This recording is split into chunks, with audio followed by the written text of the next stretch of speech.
Okay, hi guys, welcome to my channel. My name is Belinda and I already know that I'm pregnant. Yay.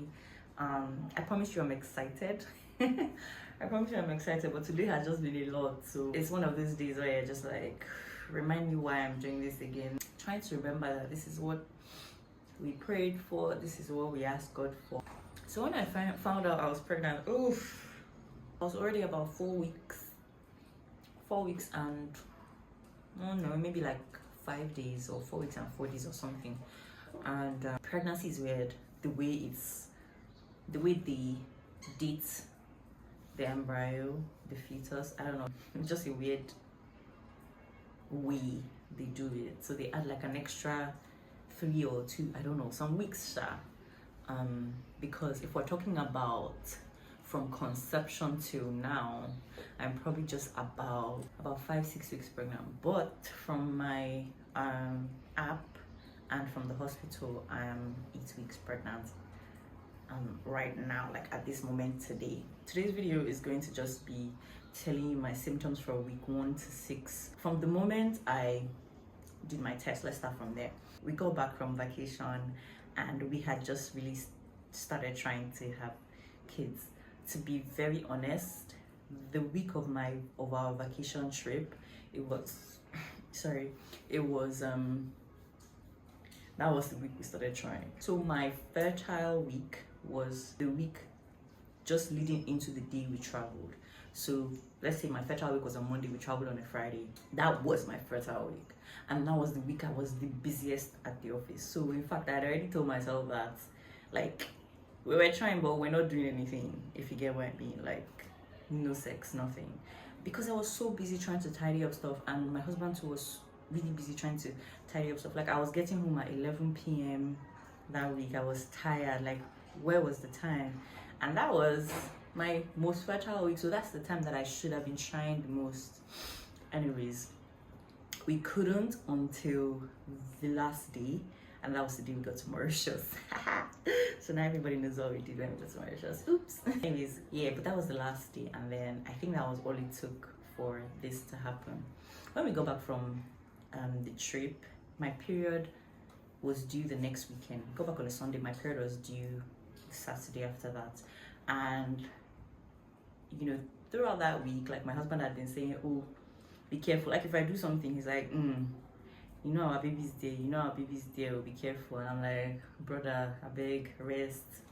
But you know, he just kept teasing like that, and I'm like, I get where you're coming from, and I know you're just trying to be positive and all, but at the same time, it's going to set me up to be disappointed if the time comes and my period comes. And then I spoke to a couple of other people and my friends and stuff, and everyone is like, oh, it took me like 3 months from when I tried this one, it took me like this long, it took me like that long. And I'm like, why did I even think it would happen immediately? Relax, Belinda. Yeah, you may have missed that whole fertile week, but it's okay, you just started trying. I would like to say at this point that my prayer was that by November, my birthday this year, I'm going to be 35 by the way, I really wanted to be pregnant. So I remember last year I told my friends, guys, this is my last birthday without a baby. I promise you that by God's grace this year I should be pregnant, and that's my only gift. Like, that's the gift that I want for my birthday from God. And everybody like went with the flow, and we're like, okay, yeah, we're gonna have fun, we're going to do everything fun, drink, do all you can, because the baby is coming by your next, like, you're going to have a baby by your next birthday. And I'm so happy because that's what's happening. That's what has happened, rather. I just thought, you know what, whatever the case, maybe I'll give myself to November. A few days before my period came, so like Friday, a day actually, I started feeling like I was cramping. I started getting cramps and lower back pain and sore boobs, which are symptoms of PMS. And I was so sure, you know, that my period was coming. I and Tosin, we went to do like grocery shopping. Went to Blanco and Spa, we bought stuff, and I remember I even bought pad. Like, I have like 3 packs of pad now just there in the store. And I remember when I was picking it up, Tosin was like, babe, you're wasting your time, you're wasting our money, you're not going to use this thing. I'm like, let me buy it first. Honestly, in fact, if I were God, I would be mad at me. I'll be like, babe, you have no faith, you know. But I was already cramping. Anyways, so wish her body pad came back. I was cramping and was getting a bit, you know, worse. I took Tylenol, went to bed, woke up Sunday morning, no, peed, cleaned myself. I wasn't spotting nothing. Okay, maybe it'll come Sunday night. That happens frequently. So I went to bed. Cramps became worse. I took Tylenol again to sleep before I slept, so that, you know, I'll manage the pain by morning. Monday morning came, no blood. I was like, okay, probably just come later in the day. Got to the office 8, 9, 10, 11, nothing. Like, my pee was clear. I wasn't getting any spotting, which never happens. So I'm like, oh, wow, okay. Could I really be pregnant? Immediately I thought of that. Immediately I go to Ibano. They have a pharmacy there. I bought strips to do tests. Came back to the office, went straight to the toilet, tested positive. Oh my goodness. Okay. Came back, went to Med Plus, bought the clear blue one, did another test. Positive. Wow, that's when it hit me that, whoa, babe, you're pregnant. And it was shocking and all of that. Welcome to the second half of this video. Now we're going to talk about my pregnancy symptoms, week 1 to 6. So as I said, when I found out, I didn't feel anyhow, apart from the cramping, the lower back pain, and then sore boobs. I didn't really feel any other things. So those were the only symptoms. And after checking like Google and stuff, the pain was attributed to implantation, so like implantation pains, and yeah, just general, those are like symptoms as well. I realized that I didn't have much time anymore to, like, already I couldn't drink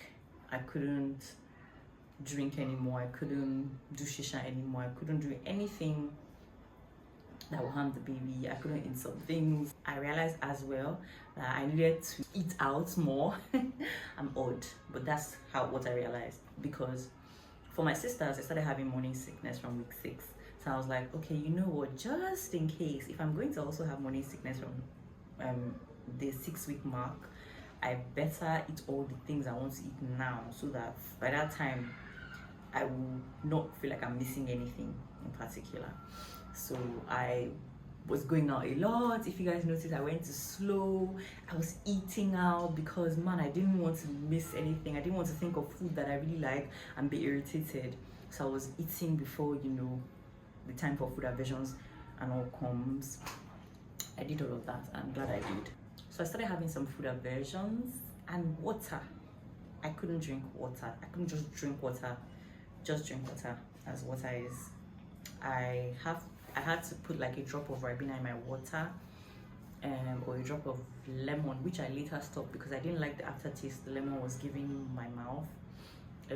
So I realized that water with ice, so like ice cold, not ice cold, frozen water, like ice has to be in the water. That's the only way I can drink water.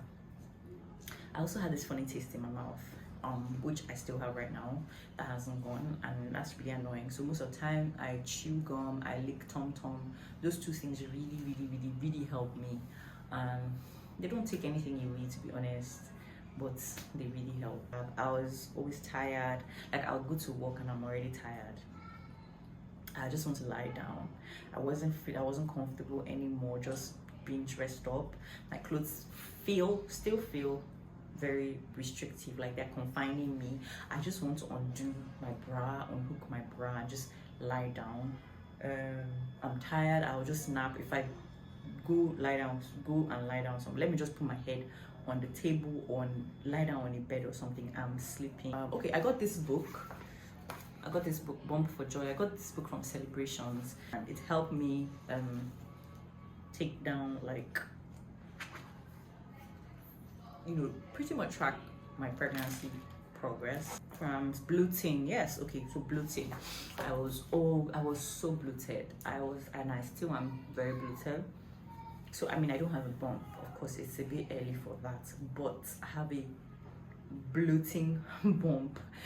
That's what they say in the app I use, what to expect. And so it's called a blump. I have a blump, like, so my tummy is just filled with gas. I am farting all the time. I am burping all the time. I'm passing gas all the time. And so I'm taking a lot of Tums, because even though I don't have heartburn, Tums helps for excess gas. So it helps me pass the gas better, helps me feel less bloated.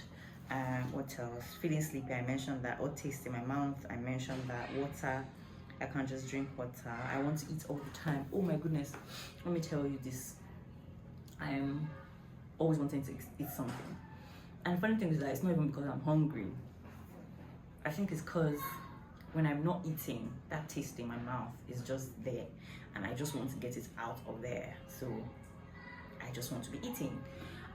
Food aversions. I won't say I've really had food aversions, because I can't pick one particular food that I do not like anymore.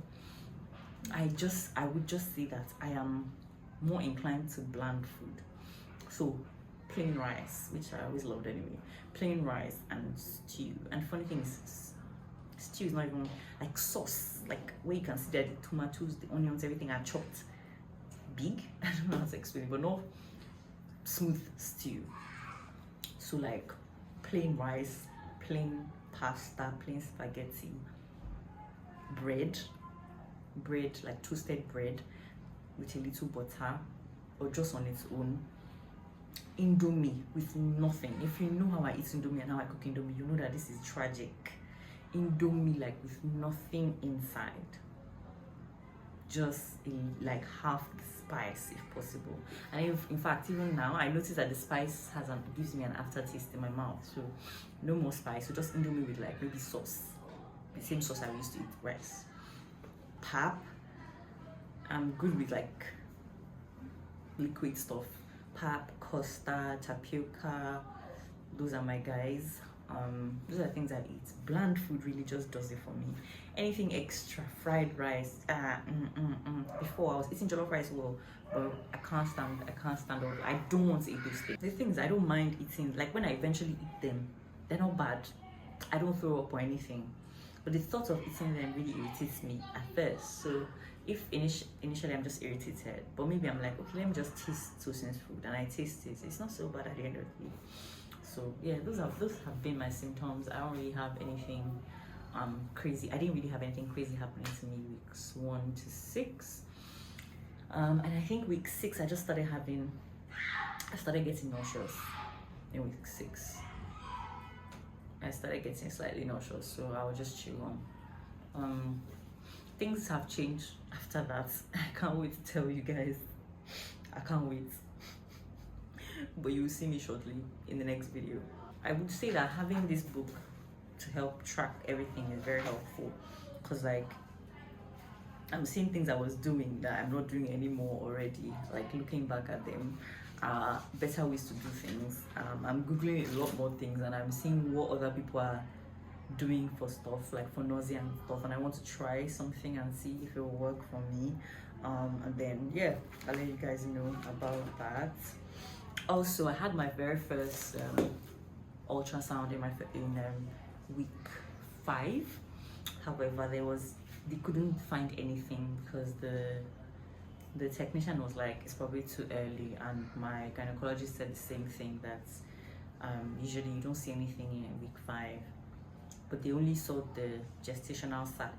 So there's a gestational sac, but there was no fetal pole and no yolk sac. So I'm going to go back, do another one and hopefully there's things inside, and we get to see the baby, and we get to see the baby's heartbeat, and baby is fine. So I'll keep you guys updated.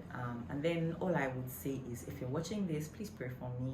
Please pray for me. That's all I need. I just need your prayers, guys, because I believe that this pregnancy will go smoothly, that this delivery will be smooth. I believe that I will not have a miscarriage. I believe that I will not have a stillbirth. I believe that I will not have any threatened abortions or any abortions in the name of Jesus. This baby is in God's hands. That's where I have placed him or her, and that's the safest place I know. So please just remember me in your prayers if you're watching. Thank you so much, and I'll talk to you guys another time. Bye.